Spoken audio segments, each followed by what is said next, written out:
Hi everyone, I'm Santo Fortunato from Indiana University, and my job today is to introduce our next invited speaker, Professor Roberto Sinatra from Central European University in Budapest. I'm really pleased to do that because Roberto and I have a number of things in common. First and foremost, we are both Sicilians. That's very important. So she's from Gran Michele, Sicily, and I'm 25 miles away, which in American standard means that it's a kind of nearest neighbor relationship. I mean, Sicily is different. We are very medieval in this respect. We both studied at University of Catania physics. We were both introduced to the fantastic world of network science by the same person, Vito Latorre, that many of you know. And we are both passionate about science of science. And today's talk is about scientific careers. I'm sure it's going to be great. So please welcome Roberta Sinatra.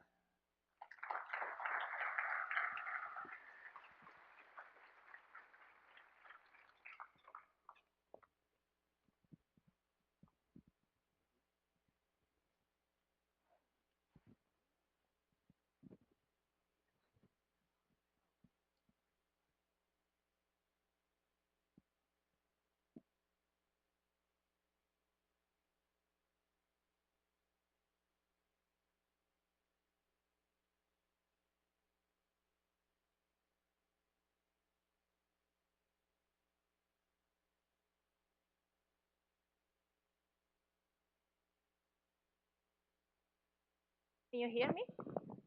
Okay, perfect. So thank you, Santo, for the introduction. Thank you to all the organizers for putting together this wonderful event. I'm really flattered to be here. And so let me start with an experiment. So think about the most famous piece of art in the world. Really just the first thing that pops into your mind. So many of you, this was expected, so I'm sure that most of you have thought about the Mona Lisa. And indeed, it is the best known, the most visited, and even the most parodied work in the art world. But as impressive and valuable the Mona Lisa is, Leonardo da Vinci and probably no art historian a few centuries ago would have predicted what happens every day at the Louvre. And if you've been there, you have experienced all the elbowing and all the crowds that at every time of the year and every moment of the day tries to get a glimpse of this very small painting there. Now, what many don't know is that the painting was largely ignored for many centuries, and its fame started only at the beginning of last century, after it was stolen from the museum. And it actually took 3 days to the Louvre to realize that the painting had disappeared. The story of the theft then hit the front page of many newspapers, and a debate started between Italy and France whether the painting should be given back to France or should stay in Italy. At the end, the painting was returned to the museum, and many started visiting the Louvre, started visiting the painting because this must have been exceptional, fantastic, for being stolen and because it had so much coverage. Now, this story highlights the difference between performance and success. The physical painting of Leonardo da Vinci, that is its performance. On the other hand, the crowds at the Louvre are a reflection of how society perceives that performance. So, in other words, performance is about you. It's an individual attribute. It's your painting, it's your work, it's your paper. Instead, success is about us. It reflects what we think about a performance, and it's so a purely a social phenomenon. It exists only in the context of a society. And why is this important? This is important because we often work under the assumption that if we do something good, then we are going to be successful. That there is a close link between performance and success. However, there is important work showing that the connection between performance and success is not trivial. It's not trivial at all. For example, the work of Salviani, Dodds, and Watts shows they set up a controlled experiment and showed that quality of music, so performance here, and popularity of that music, success, are not simply connected. So the best songs in the experiment rarely did poorly, the worst song rarely did very well, but all possible other outcomes are possible. So performance and success are different, yet still don't have a good understanding of how success emerges. So what we want to do here is studying success, in particular the evolution of success in a career, and create long-term models of the evolution of success. And I will return to this later on why it is important. So in particular, I want to tackle these two questions. Who is going to have an outstanding achievement in terms of success, high success, and when? And I will show this in two different venues. One is science and the other one is art. So let's start with science. And let me first acknowledge all the wonderful collaborators I've been working with, not just on the project I'm going to show, but on the entire line of work. And many of them are here, so please take a chance to have a chat with them.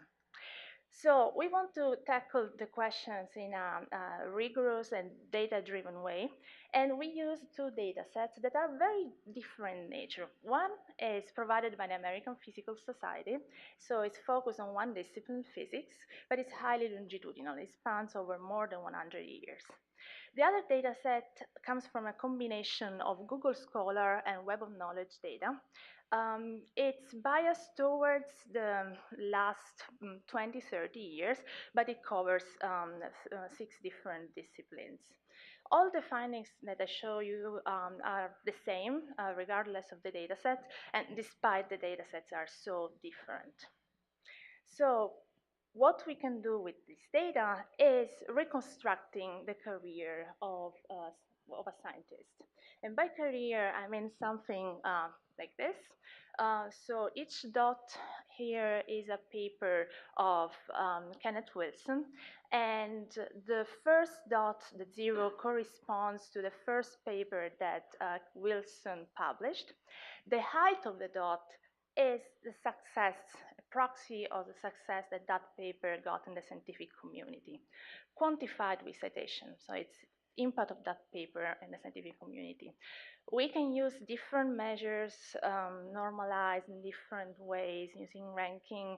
Here I'm showing citations accumulated over 10 years. All results do not depend on this choice, so there are a number of controls that we have done.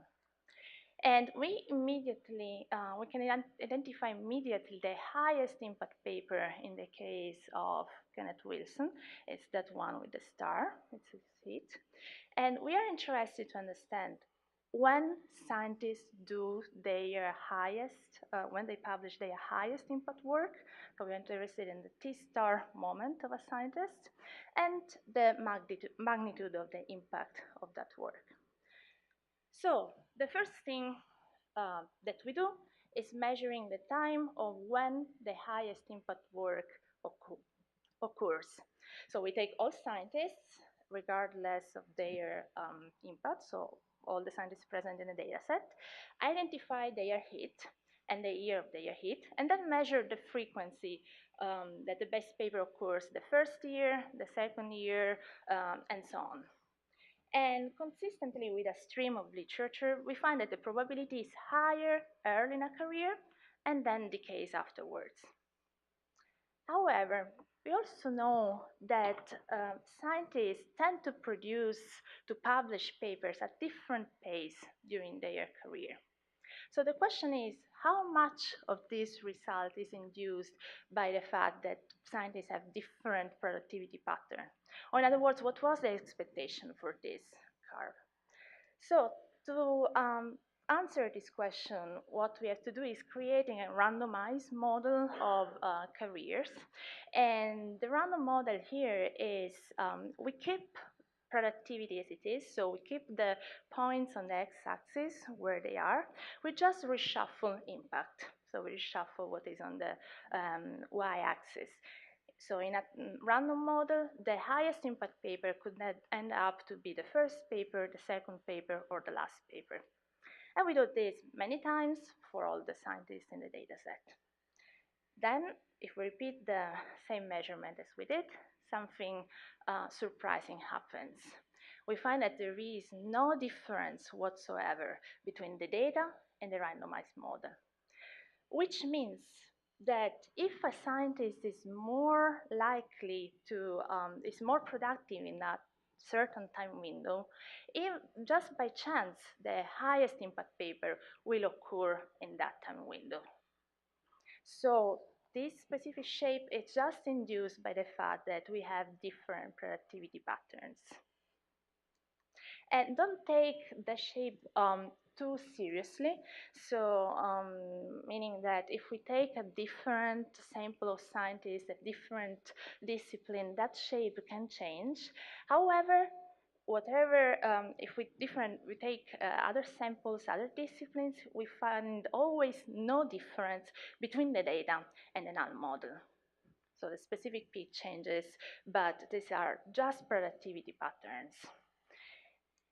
So this means that if we forget time and we just put papers one after each other from first to last into a sequence, as we do here in this plot, and each line corresponds to a scientist, the highest impact paper could be the first one, the second one, or the last one, so they are scattered all over the screen. So impact is random within a career. And this is something that happens not only in science, but also in other venues, like in business. We know that Mark Zuckerberg founded Facebook, created Facebook when he was 19. But there is also Charles Flint, who created IBM when he was 61. So basically, it's never too late to have the biggest hit if we keep trying. So I said that impact is random within a career. However, there are differences between careers. So in this, here there are three examples. We see that the guy on the blue guy there has systematically lower impact than the scientist on the other side in orange. So we want to create a model that contains the random impact rule that I showed you before, but captures the differences between careers. And a model, the Q model, is a model that captures these differences. And in the model, the impact of a paper is the product of two variables, of two random variables. One, which depends only on the paper, and that can be interpreted with luck, because it's the same for all scientists, and this is something that can be tested on the data. And the other one, we call it Q, which is an individual attribute. It depends only on the researcher. So in this model, sorry, something should start here.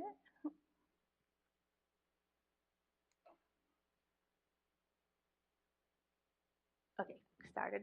So in this model, each scientist has a different Q. It could be low or it could be high. And each paper comes from extracting a random number from a distribution. Now, this distribution is the same for all scientists. And impact is the result of multiplying these two numbers. So, understandably, a very high impact paper is the result of having high Q and also having a lucky draw from the distribution. And one cannot have high impact if if one of them is not present. So the model gives a number of testable predictions, like we can predict analytically, given Q, what is the evolution of the number of citations for a scientist. And there are a number of more results that validate the model that I will not discuss, but they are in the paper if you are interested. But altogether, we can answer now the two questions that we had at the beginning. Who is going to have an outstanding achievement? This is a lucky scientist with high Q, and when? Randomly within their career. Okay, let me move now to the second part, the second application, which is in art. And this was work done with this wonderful team, and in particular, I want to thank Sam, who was really the engine behind this project, who is at Northeastern University. And let me start with an experiment. One of these two paintings was done by a toddler, while the other one is a piece of modern art. Now, please raise your hand if you think that the first painting was done by a toddler. Okay. Raise your hand if you think that the second one was done by a toddler. Okay, wonderful, 50%, 50%. But this was also expected. So for your information, so the first one is a piece of modern art, and the second one was done by a toddler. So determining which work was created by a better artist is often a tricky proposition. So I'm not saying here, my point is not that a toddler can make modern art. It's far from that. What I want to say is that whenever we have little information about the context, so like in this case, it's very hard to quantify performance. So we often rely on social signature to evaluate art. And this social signature, this social phenomena, even shape the market price of modern art. And this is true, this is well shown, for example, by the story of this artist. Some of you might recognize Jean-Michel Basquiat, young Jean-Michel Basquiat here, who was a graffiti artist that dominated the art scene in Manhattan at the end of the 70s and beginning of the 80s. So Basquiat didn't start as a solo artist, although he is famous for as a solo artist. But he started his work as a graffiti artist with Al Diaz, who is here in the photo, who strongly influenced him at the beginning of his career. And actually, they together created a graffiti name, a graffiti tag, Samo, that popped up many times in Manhattan at the end of the 70s. And Samo was the signature for these graffitis, for these phrases that were highly sarcastic, highly poetic. At the beginning of the 80s, Basquiat decided to kill Samo, so they had some fight with Al Diaz. And then something unexpected happened. Al Diaz continued his career, but yet it never became successful. Basquiat, on the other hand, had a stellar career, and he just sold a few weeks ago a piece in a Sotheby's for 110 million USD dollars. So how is it possible that two artists that start in the same way, that at such a similar early stage in their career, had so different paths to success? And the reason lies in Jean-Michel Basquiat social network, social contacts. Soon after killing Samo, he became friend with Andy Warhol, with Keith Haring, that introduced him to important gallery owners and important curators, art curators. And these contacts basically made him to he was able to do important exhibitions at Gagosian, in important galleries, and that launched his success, drove his success. So this is something that is not just a peculiarity of Basquiat's story, but something very common in art. And what we want to show here is that whenever performance is hard to measure, like in this case, then it's the social network, the social phenomena that drive success. And we can do this by using data from the app Magnum. This is an app that allows you to take a photo when you are at a gallery or a museum, and you take a photo of a piece of art, and the app will give information about the artist, about his or her career trajectory, and also the sale in the auction market. So we have roughly 500,000 artists. We know their exhibition history, and these exhibitions happen in 23,000 institutions. They can be either galleries or museums. And we also have information about the auction sales, so what they sell and for which price. Then, with this information, we can reconstruct a career in a similar way as we did it with scientists. So here we have the career of Mark Grotjan, and each dot here is a paper that is sold in the auction market. So the height of the dot is the financial success of that piece, so the price that was paid for that piece of art. On top of what we had in the case of scientists, here we have also exhibitions, so we can reconstruct the path of an artist from gallery to museums, so along their career. With this information, then, what we can do is reconstructing an artistic institution network where each node is one museum or a gallery, and there is a link between node I and node J if an artist has exhibited first in I and then in J in a given time window, and we can play with the time window. This doesn't change the result. So here you see the network of, there are 23,000 institutions, and the center of the network, there are the usual suspects, so important galleries and museums like MoMA, Guggenheim, and Gagosian.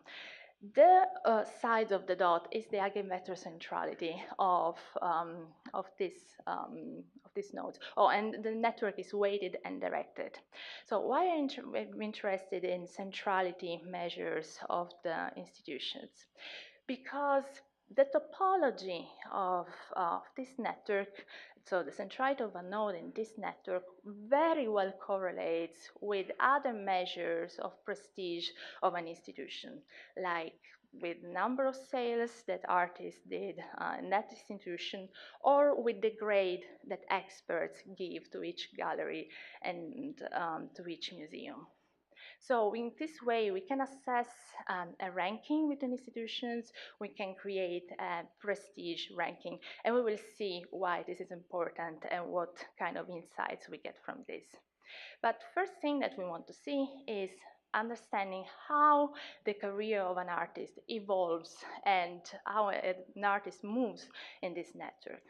So if we do this, we will realize that artists that start in nodes that are very central in this network, they finish their career also on nodes that are very central in this network. Conversely, artists that start in peripheral nodes of the network also end up their career in peripheral nodes on the network. And this is true not just for the first phase of their career and the last phase, but for the entire evolution of their trajectory. So those that start high stay high.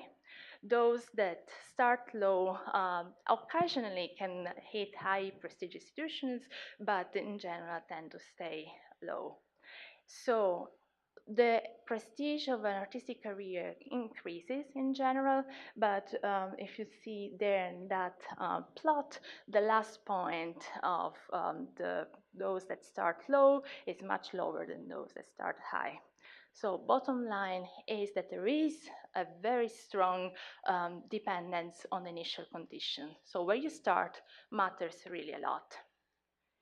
And this is not just a matter of prestige of where you start and where you end, but it also correlates with other measures of success.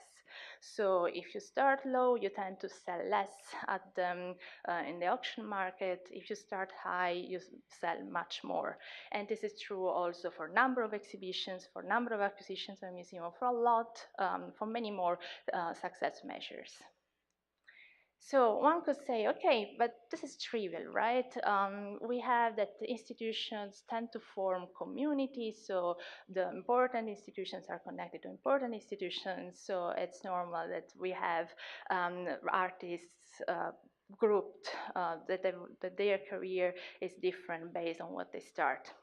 So to test, to show that this is not the case, what we did was using the information about the network, the origin destination metrics, and use it to simulate careers.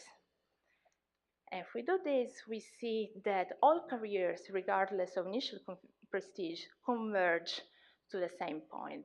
So a model of mobility on the network without memory cannot reproduce this lock-in effect.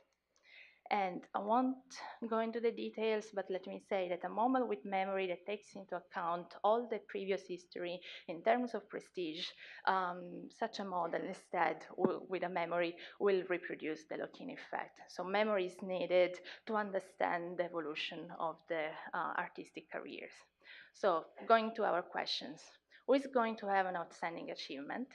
These are artists who start in high prestige institution, high and central prestige institution, and when, especially at the end of their career. Okay, I presented to you many findings, many results, but there is one message that I would like you to take from this presentation. So the message is that performance and success are connected, but are not the same thing. And here I showed you models, not of performance, but models of success.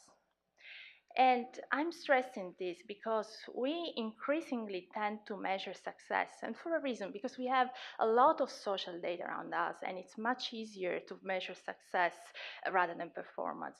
But we have to remember that this is a success, that this is not performance. And we cannot make an equation. We have the moral duty to understand that these two things are different. So we need to understand the social phenomena behind success. And I think that we can do this only, or it's important that we use mechanistic models to understand social success. Thank you.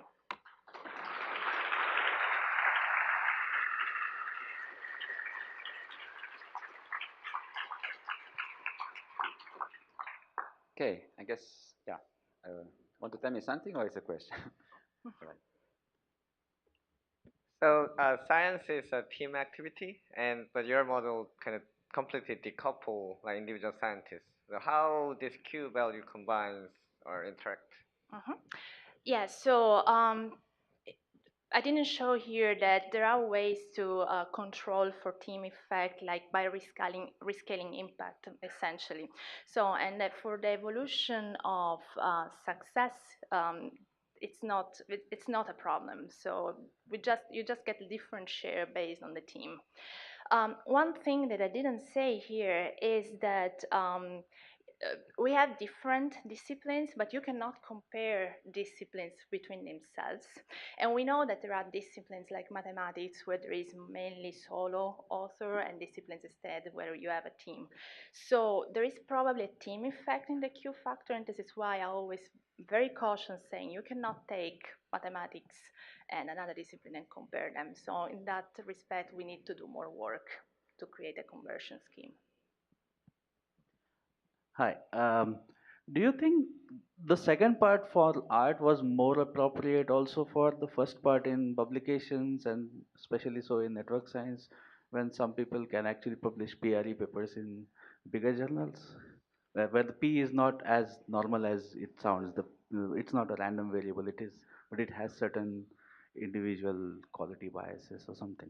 You're asking if P in the first model is Which so.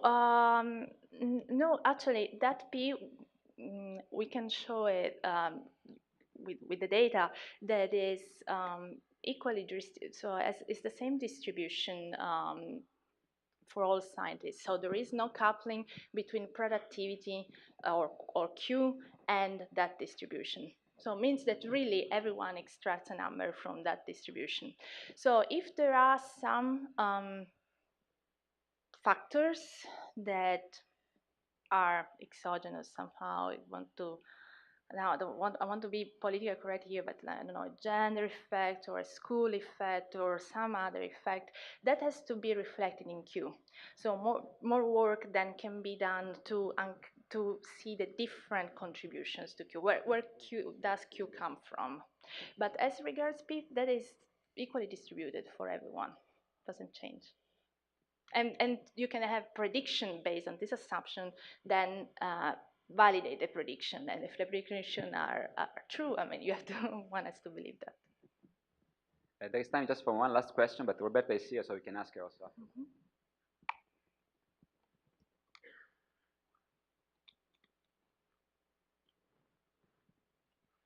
You tell two very interesting stories in science and in art, but you use very different methods in the two stories. So I was wondering, for instance, in science, how does your initial, the prestige of your initial institution affect you? Yeah. And how, in art, you said that you have more success at the end of the career, but is there a significant effect, or is it more or less the same as as for scientists, where shuffling the success of the different artworks doesn't matter much? Okay. So first on the first part, yeah, we use different methods, and actually we have ongoing work to create a unique framework to study careers. So see if there is, for example, a parameter that is an artistic parameter that allows you to switch a model, to adapt a model of science to art. So I don't have an answer to that, but we're working on it. And the other part was about the prestige of the institution for scientists. Again, that has probably an effect, I think has an effect on Q, but we haven't looked at it yet. Okay, so let's thank Roberta. Thanks a lot for this great talk.